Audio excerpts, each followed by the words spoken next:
You have a LinkedIn learning series on understanding Asian culture, and watching you walk through and teach that, walk people through, introduce people to cultural distinctions, you break it down in a very clear, succinct way.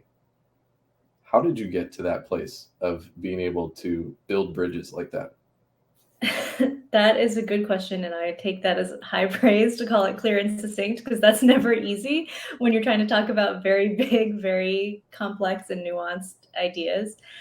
Um, I mean, I don't know, maybe this is a cop-out answer, but I feel like so often our skills and strengths come from our upbringing and our childhoods. I grew up moving between cultures, mostly between different countries in Asia and the United States, back and forth. My dad was a diplomat. And so I had to learn to very quickly adapt, to understand, to notice, okay, this is how people behave in this setting versus this is how people behave in this setting. And not to put a value judgment on that, but to just recognize that there are different ways of being in different cultures, and to learn how to both adapt to that while still maintaining, who I am and being true to it. So that comes from years and years of having to live it, I think, more than anything else. Which then the challenge becomes, okay, how do you communicate that to other people? Right? This idea of like, what are the transferable skills then that come from living this sort of nomadic third culture kid life that I grew up in? And how do we use those skills in a way that can help all of us, regardless of the situation and setting that we're ourselves in? You use the phrase value judgment, and the value judgment that we can place on certain things we hear or experiences we're having. Were there any specific experiences you had moving between cultures as a kid where you recognized either someone else made a value judgment that was slightly misguided, or even you made that misstep in the moment? Yeah, I mean, a lot of it, an example that I use in the course is a pretty straightforward one, which is about things like taking your shoes off in the house, right? So I grew up in places where you take your shoes off when you walk into your own home, but also when you walk into anybody else's home. There are even many public places where you would take your shoes off, and that would be perfectly appropriate. And I remember like being back here in the States we lived in the DC area in Northern Virginia when I was in fourth grade. We were there for like 9 months. And I had a friend come over and they just like wandered into our house with their sneakers on. And I was kind of like, what are you doing? Like, this is not how we act. And I remember being very sort of shocked and taken aback. And of course, my friend wasn't trying to be rude. They were just like going over to their friend's house to play, which is what we do. Um, Right. and that's like not a major example. Like it doesn't really create like huge tensions. But I think that's a helpful one because it's very visible and people can understand like there are just different practices that we might interpret in various ways. Things that I see more often as an adult that are more subtle are just like what is appropriate in conversation. So commenting about people's appearance or just having really frank conversations about money. These are seen as like very appropriate things to talk about in some contexts in cultural settings, and like very, very inappropriate in others. And oftentimes, the speaker is just doing whatever they are used to, not necessarily realizing that the other people in the conversation might be having all kinds of different feelings and reactions to that conversation happening to begin with. It's really interesting hearing you use examples. And a lot of times when Jim and I have conversations, he'll talk about Asian culture. And I think, wow, that's so fascinating that for my family, which none of us are Asian, some of those experiences are similar. And I thinking about the shoes, I have been in a variety of places where it's important, and there is a place for shoes at the door. And for the most part, in our house, we take them off. It's not a hard and fast rule. But I was just thinking as you were telling that story, we walked into a house that was for sale in our neighborhood, and they asked people to take their shoes off at the door. You know, fresh, clean Mhm. floors, they're trying to sell it. And the difference then for me in that moment was, that's strange. Why are they asking us to take off our shoes? Because it felt like it was a public place, though it was still, even at that time, someone's home currently and about to be someone else's home. And so it's interesting when those thoughts come up in our minds, how we change our reaction and how we change our response. And so as you're working and interacting with community leaders, business leaders, people all throughout the world, how do you encourage them to react or respond when they have one of those inklings, like, oh, this experience is different, what do I do with this? Yeah, that's actually possibly the hardest part, is even noticing when you're having that inkling to begin with. I wish that we all had the self-awareness to walk around and go, "Oh, I'm having a judgmental thought right now." But the thing is, like, we're having that thought because it is sort of instantaneous, right? It is coming from all of our years of raising and our programming, for lack of a better word. Those thoughts arise. So I tend to find it more helpful to ask people to look for the emotions that go along with that thought. So in the story you just told, it was a little bit of like, maybe even annoyed or just like confused a little at the situation. Like, really? Why are you asking me to do this?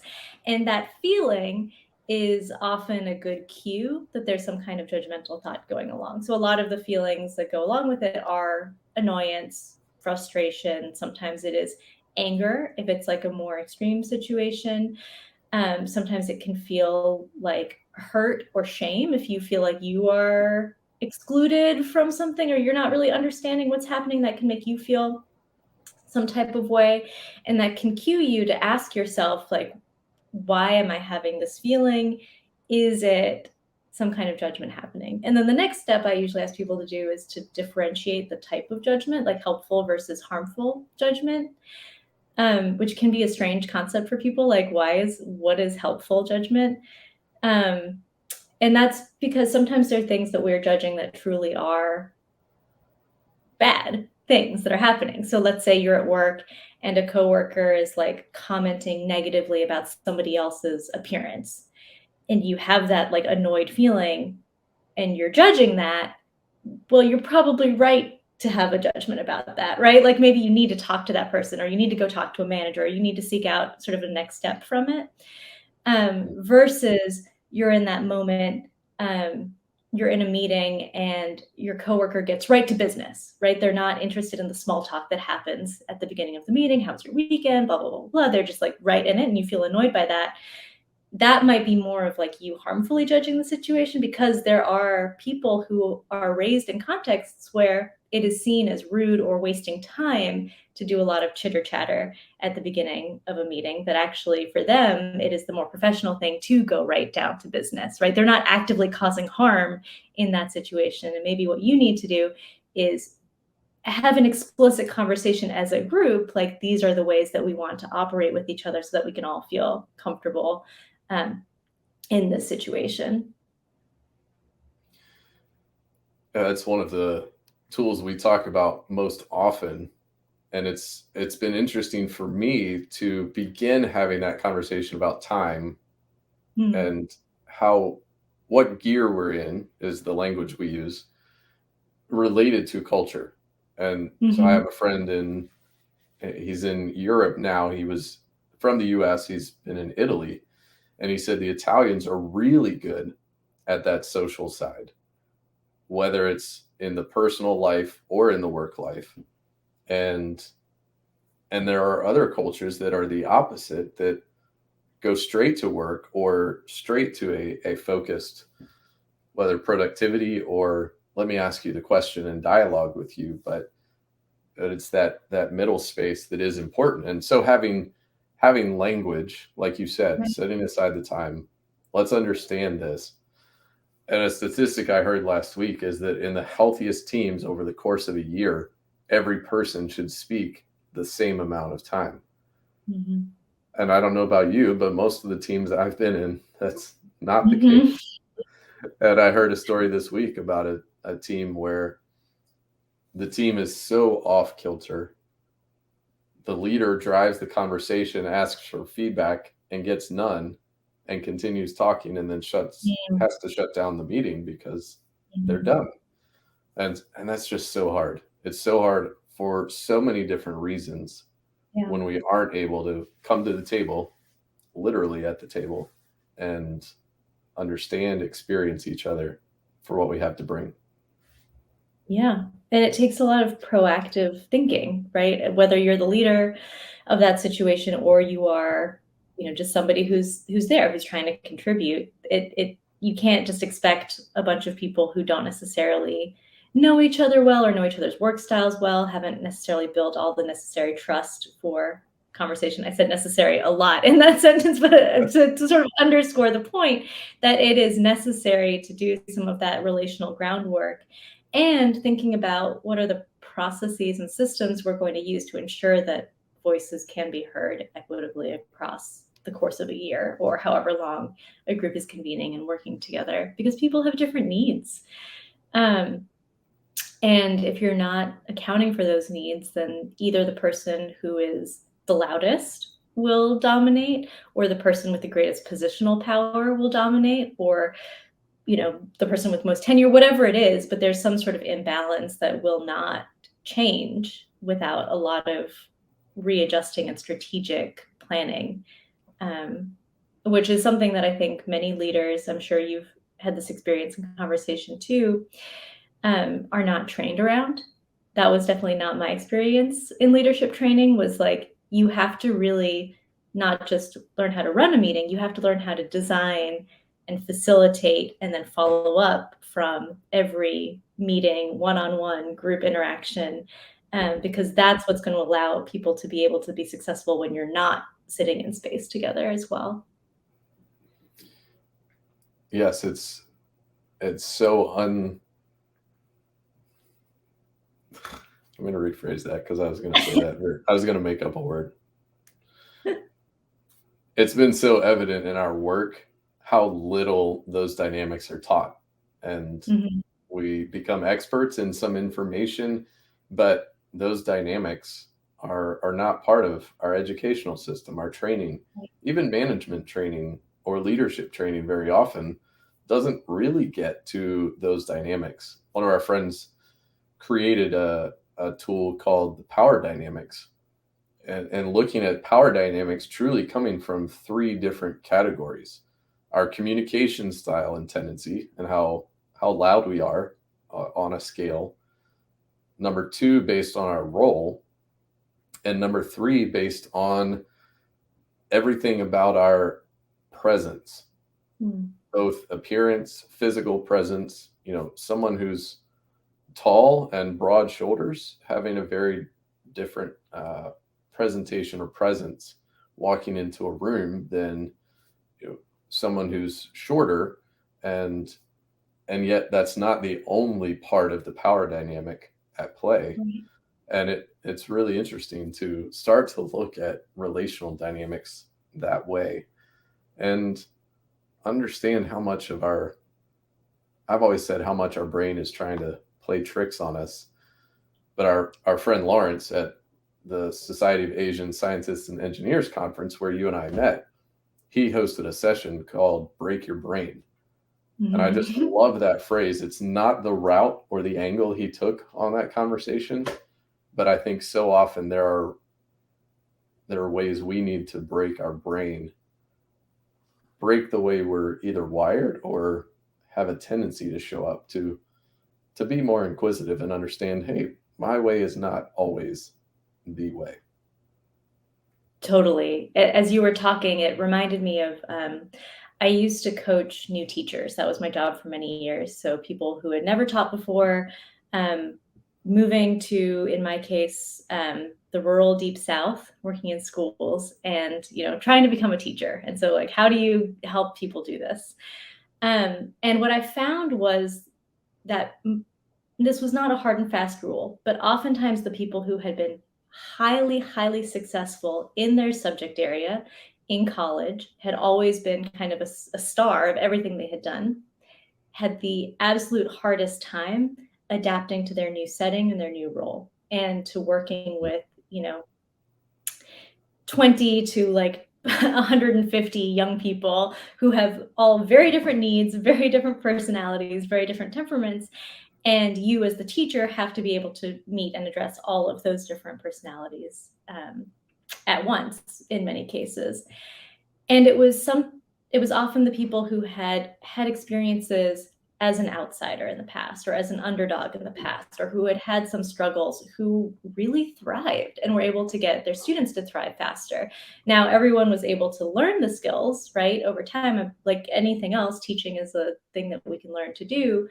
But it was so interesting that for some people, it required that like brain breaking to happen, because up until that point, they really hadn't had to ever consider, how do I adapt just the way I've been doing things? The way that my brain is and has been raised to be has worked perfectly this whole time. And now I'm really struggling with this new chore in front of me. That was a really hard reckoning for some people to deal with. But I think that this example applies across fields, right? Like the things that have served us in the past will not always serve us in every single situation that we encounter. We have to be willing to break our brains and think about different ways of being and adapting, especially in leadership roles, right? Especially as you're encountering new challenges, you're working with different types of people. But what I'd like us to be able to do is get to a point where you can have that moment of, I'm just going to keep going with it, that moment of brain break without having to have all of the upset and kind of emotional disruption and upheaval that often comes along with it for many people. So that would be a goal. And that's a lot of the work that y'all are doing as well. It can be hard to notice that something's different. And I've noticed with leaders, the longer you wait in your career, whether it's communication style, cultural distinctions, whatever it is, the longer you wait, the harder it becomes, because we're carrying so many things with us. Mm-hmm. And so that's why part of my experience wasn't as early as I would have hoped, but I was introduced to other cultures along my educational journey. And so now, as a parent, trying to introduce those same kinds of experiences. As you go back to your childhood and moving around the globe, what's the earliest memory you have of recognizing differences in cultures and communities that you were in? I probably couldn't tell you. I think that I've never not had to have a strong awareness of that. I was born in Thailand. My mom's Malaysian, my dad's white American. So we were already living in this place that was not quote unquote home to either one of my parents. It was just where they were stationed at the time. And then moved back to the States when I was about a year and a half. We were here until I started kindergarten in Japan, was our next station. So kind of even in those first 5 years of life, there's 3 countries, 3 different cultures, 3 different languages, and all of that happening all around. And in every case, it wasn't always a match with my home culture. So even when we were in the States, that's my dad's home, but that's not my mother's home, right? And then we were in parts of East Asia that's more similar to my mother's family, but it's not my dad's family. And that kind of constant outsiderness is both something that, I probably should spend the next 60 years of my life in therapy thinking about, but it's also been an advantage.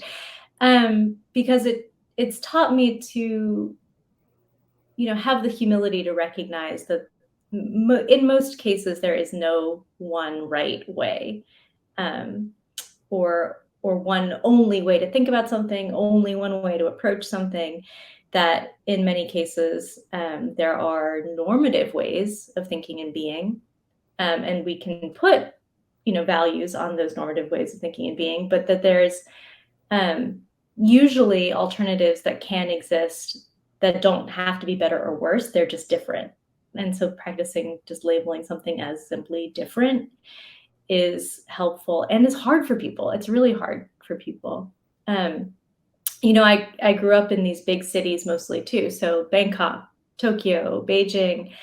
And then when I graduated from college, I moved to the rural deep south to a town of like 1,000 people, maybe 2,000 people, and have mostly been in communities like that ever since. The town I live in is closer to 60,000. So that's like big compared to where I had been living.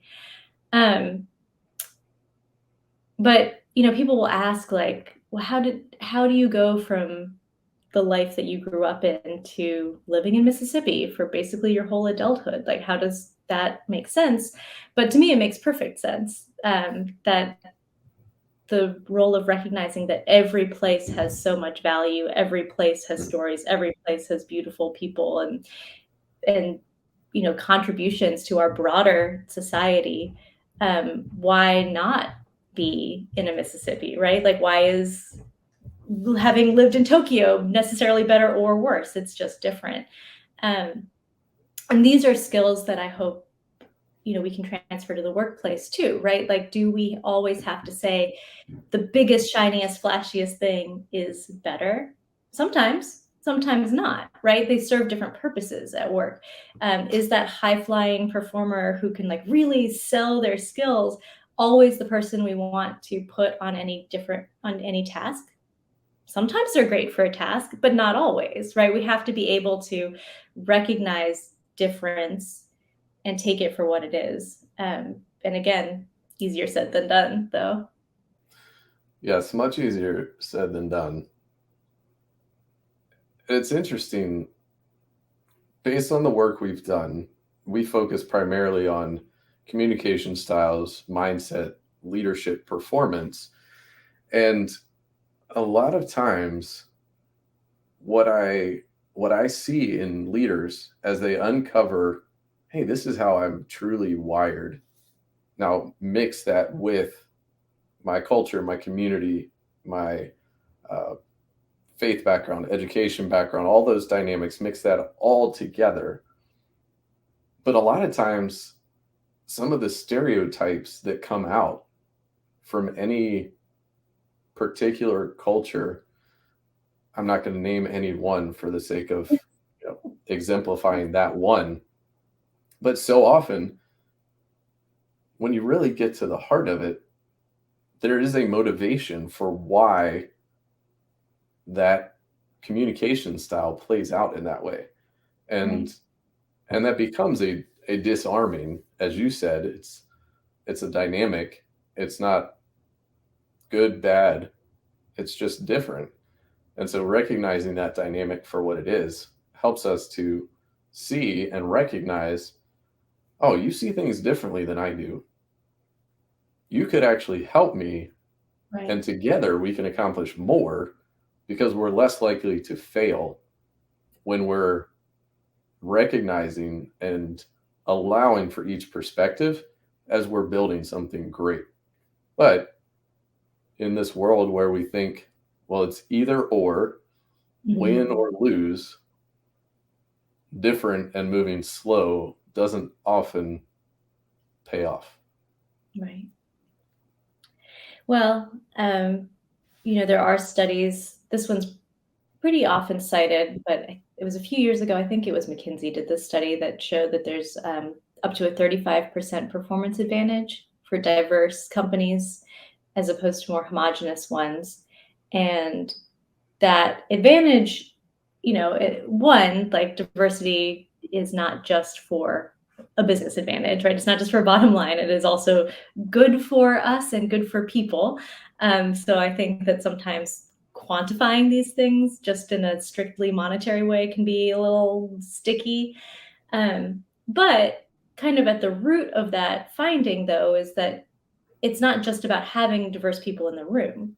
Because if you just have if you're just hiring for a diverse workforce, right, you're still not necessarily going to be gaining the advantages of those multiple perspectives, of those different ways of being, of those potential new audiences that you could be reaching. You have to be actively creating space for the different ideas to meet and to dialogue and to kind of learn and glean what we want to take from all of these ways of being. And that means that you have to have the culture, the psychological trust and safety for disagreement to happen sometimes, for healthy conflict to happen sometimes, because that's not going to work if we're just saying like, oh yeah, great idea to every single thing that comes up, because then we're not actually hearing each other. We're just kind of like being polite and listening to each other. So it goes back to the point, from earlier, that there's a lot of front end work and groundwork to be done to even make the space for those things to happen to begin with. Well, I've heard down in the South, I say that jokingly because in a lot of settings, people ask where I'm from, and I hem and haw. We're not in the deep South here in the Mid-Atlantic, but it is still pretty Southern. But people here in the South and in the deep South have a tendency to take the polite approach and not necessarily the most beneficial approach. He's going to hate me for saying this. My husband is from Mississippi. My mom is Malaysian Chinese. And they get along great. I will say that, but there was definitely a learning period because my mother is very direct. She's like, I want to do this. And, he's like a very well-raised Southern man who is like, your mother says she wants to do this. And, I had to say, like, it's okay. She will not be offended if you say, well, I don't want to do that. He's like, I could never do that. But recognizing that this is, again, all the way back into the raising, that sometimes in that case, like, she had the loudest voice. You were talking about those three qualities. She's like, this is what I want. Very direct, very straightforward, and is willing to put it out there. Because in her expectation, she can say that and somebody else is going to say, no, or like, that's a bad idea or whatever, which is kind of how I would talk to her, which horrifies my husband because it just sounds so rude. But it's more because there's a value put on that directness and saying, let's all just put our cards on the table, versus, certain other settings where it is a lot more about, let's not ruffle feathers, let's be nice. We'll have like sort of side conversations to figure out what's actually going to be done. And then the group will magically appear to have reached consensus. There's just different ways of having that transaction happen. And yeah, like, you bring it back to the workplace again, you have lots of people in a system who are kind of used to very different ways of operating. And that can create some of the frictions and tensions that exist. That means that sometimes nothing ends up getting done or chosen because we're so caught up in process over what the ultimate product should be or end result could be.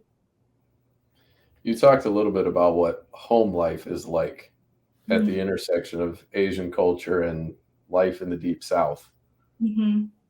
Zoom out from home life.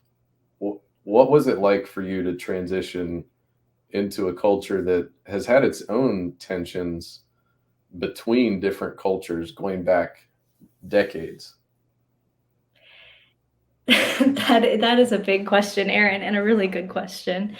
So not only did I was living and student teaching in Philadelphia, and then moved, to the Deep South, like I said. Not only was I making that transition, I also was teaching in rural majority Black schools as an Asian American person, very visibly Asian American. I know I'm biracial, but just sort of the way that genetics work. I present more Asian than a lot of mixed race people do. And so that immediately raises questions.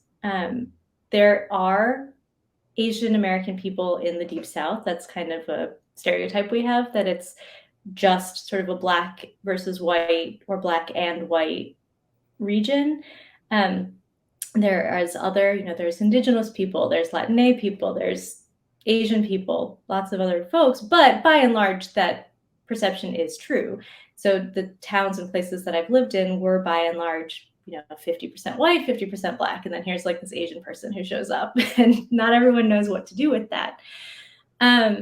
Something that was interesting for me was recognizing, because I didn't fit into either one of those buckets, I could recognize patterns that perhaps not everyone saw as viscerally. I'm sure people saw it, but it's just not things that you talk about. So for example, at the first school I was at, I noticed that mostly it was white teachers who worked on the fall festival committee. It was mostly black teachers who were helping support like the year-end convening thing that was going to happen. And that wasn't by design. It was just because of relationships and how things had always done and who ran these different committees and clubs. But when you look at that and it is so visibly stark, you go, well, where do I go? Like, do I go to either one of these committees or do I not? What is my role in this setting? And that's been both good and bad. So sometimes there is an advantage to be able to say, I am sort of this third party person in this situation.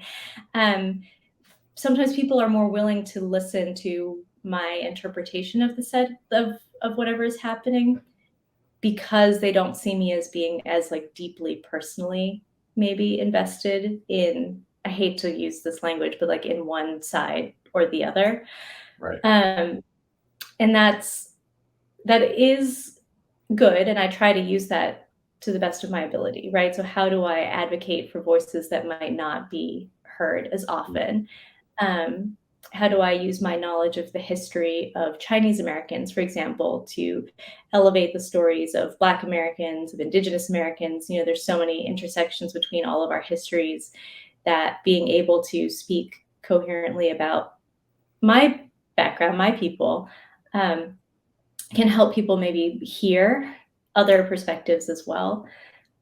But there's also been a lot of challenges and disadvantages to that, because how do you really want every time you walk into the gas station for somebody to say, oh, you're not from around here, are you? And kind of like go through that whole rigmarole of questioning. That constant outsider feeling is not great all the time. Right. So you have to find your people. And what's been great is, of course, we all know this, that connection transcends everything else, right? We can make connection across race, across gender, across socioeconomic status, all of those things. It is about finding those connections. What I think is important to note, though, is that connection is not in spite of difference. Connection is with a full recognizing and embrace of difference. And that's where I think a lot of people stumble, is this like, oh, we're all human at the end of the day. Yes, that's true. And we don't want to use our similarities to erase or elide the beautiful, unique differences that we bring to the table. That actually saying like, if somebody told me like, well, I don't see you as an Asian person, which I've been told before, that to me is a barrier to us having a connection, than somebody saying, I see this about you and I see this other thing about me, and that's great, and we can have a connection.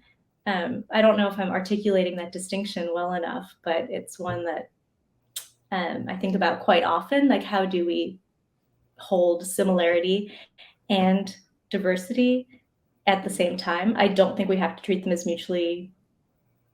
What is it? Oh my gosh, it just flew out of my head. It's late in the I don't think we have to hold. We don't have to hold diversity and similarity as mutually exclusive, right? We can actually hold those at the same time. Yeah. Well, I think that goes back to what you mentioned earlier about different. Different is not a win-loss. It's not an either or. it's simply, we can be both, and you can be you and I can be me. And there's elements of both of our families, both of our stories, both of our lineages that's worth celebrating. And there are incredible components of everyone's culture worth celebrating. I'm sure every culture in the history of humankind has had something that we probably shouldn't celebrate. We should remember, so that, just like anything in history, we don't go down those same paths. But recognizing, celebrating, one of the things I said to Jim last week is, I'm so grateful for my friends who are from a culture, a background, a family history different than mine, who have introduced me to flavors and experiences and places and pictures that I never would have seen or tasted or experienced otherwise. And if we just boil it all down to, well, we're all humans, then we miss some of that rich tapestry that exists around the globe. And it is a big wide world. And part of the beauty of the 21st century that we're living in is our ability to see so much of it and experience so much of it in our lifetime. And we still can't experience all of it. There's still more to learn, no matter where we go or what we do. That's a beautiful way of saying it. It's a really beautiful way of saying it. I used to work with elementary students. I taught 3rd and 4th grade mostly. And one thing that we think about and talk about a lot is the idea that young people, regardless of who they are, their background, all of that stuff, all of that, every young person should be able to feel proud of who they are, proud of who they come from, proud of all of the different pieces that make them, and not at the expense of anybody else. And I think that's the part that we're missing sometimes in these conversations, is this idea of like being proud of yourself has to be at the expense of someone else. And it doesn't. It never has to be. That all people should have that. So like take that from kids to all of us, that should be true too, right? We should all be able to be proud of who we are, of all the things we've done, of all the experiences that we've had. Like, these are things to own because we only have the one story to tell. So we might as well, create the story that we can feel proud of. And we never have to do that at the expense of anybody else. And I don't know, maybe that's just like rosy-eyed, like optimistic thinking, but I like firmly believe that that's how it can be. Well, you look at kids, you watch kids. My wife is hosting parent-teacher conferences at the end of the first quarter right now, as you and I are recording this. And these are kindergartners who are coming to school for the first time. And sometimes it's the things we can see in kids help us to see maybe a picture of how the world truly should be. So along those lines, you are in the process of writing a kid's book? Yes. Good memory. Talk about that journey. Dr. Blackburn, you have a PhD and you're working on a book for kids. Talk about that journey of breaking down the story and what that book will be. Yeah. Thank you for teeing that up nicely, Aaron. So in March, you can purchase Exclusion in the Chinese American Story, which is a middle grades nonfiction book about the history of Chinese Americans. It's part of a series called Race to the Truth, which really aims to tell some of the less told stories of American history from the perspective of voices we haven't always heard in the conversation. When I do workshops with adults, and I did one at the Society of Asian Scientists and Engineers conference just a few weeks ago, around Asian American history, I'll ask the room, how much of this stuff did you learn in school? And the answer is usually like nothing. People will maybe say like, oh, I read a paragraph about Japanese internment during the Second World War. Somebody will usually say like, something railroads, but like pretty much apart from that, there is no formal learning unless you are seeking out elective courses or college courses in this topic. It's not part of most people's learning.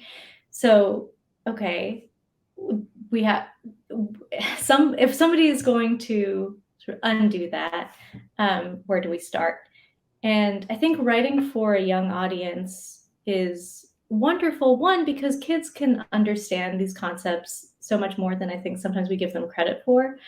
A lot of this book is about solidarity, actually. It's about different groups working together, finding commonality while taking difference into account in order to create a better path forward for everyone.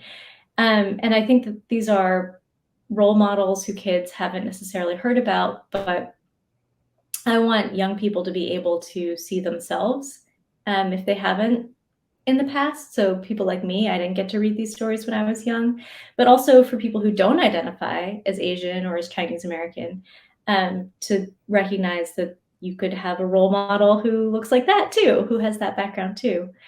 One I'm thinking about in particular, just as I'm talking to you right now, is a woman named Mabel Pinghua Lee.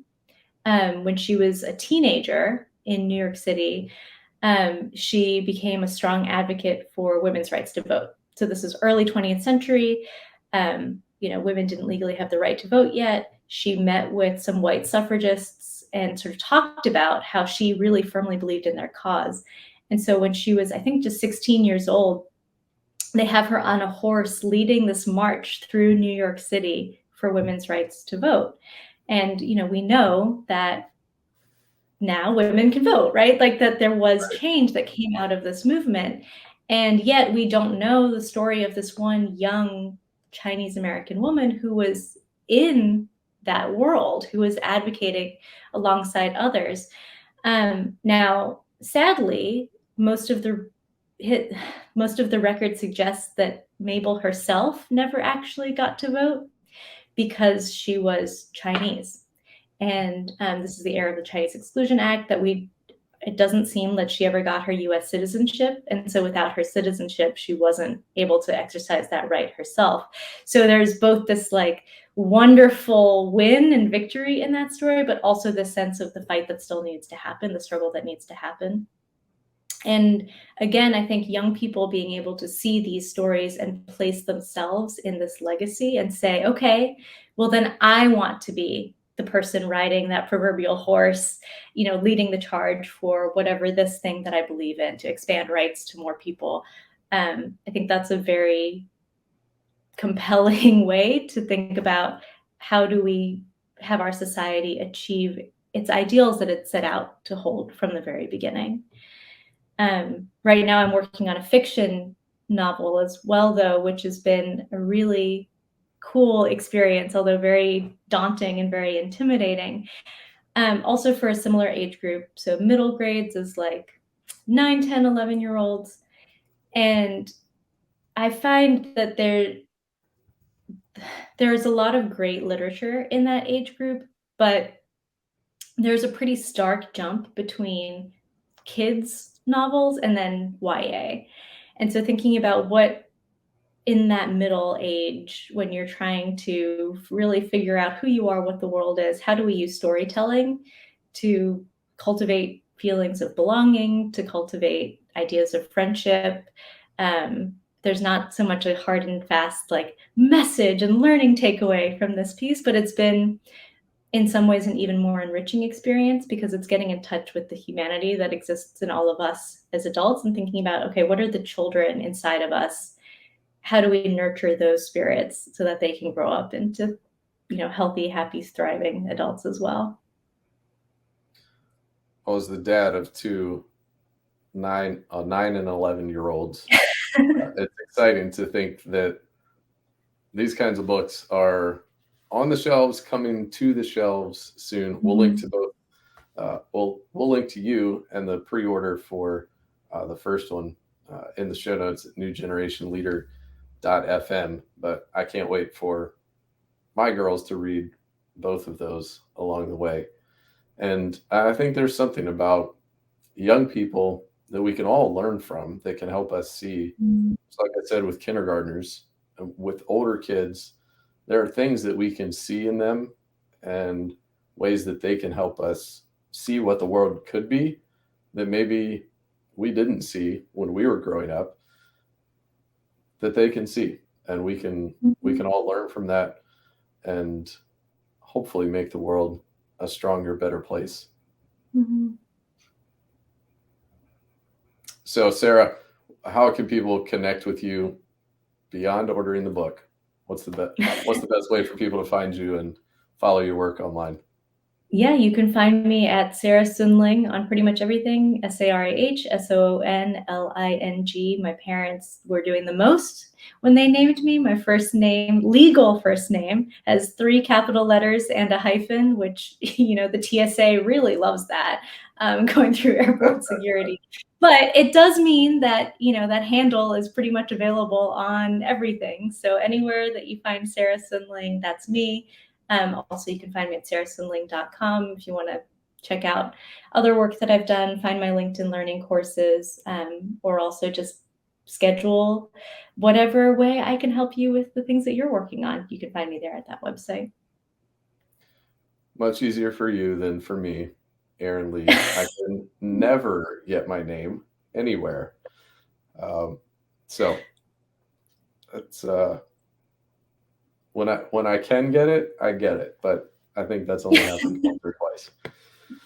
Well, Sarah, thank you so much for joining us today. I know we've had conversations. Jim has some ideas. Hopefully, we'll have another conversation, maybe even more than one, in episodes to come. But thanks for joining today. I do have one final question for you. Okay. The question I ask everybody that started this new generation leader journey. What's one thing that you've learned along your journey through your career and education, all of your life? What's one thing you've learned that you wish you had known earlier in your life? This is a good question. I can see why it's one that you ask over and over again. I wish I had learned that, gosh, this sounds so cliche, as I'm sure many of these responses are, because you only find them in hindsight. But I wish I had learned that every time you really think you're hitting a wall is when something truly transformative can happen, if you're willing to let it.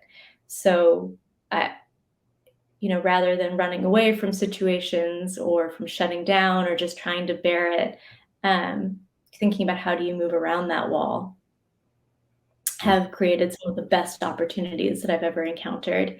And I think I would have saved myself a lot of heartache if I had learned that much sooner. That's really good. So many visuals come to mind as I imagine that. That's great. Well, Sarah, thanks again so much. I look forward to our next conversation and the next chance we have to hopefully present at another conference sometime soon. Likewise. Thanks so much, Aaron. This was a pleasure.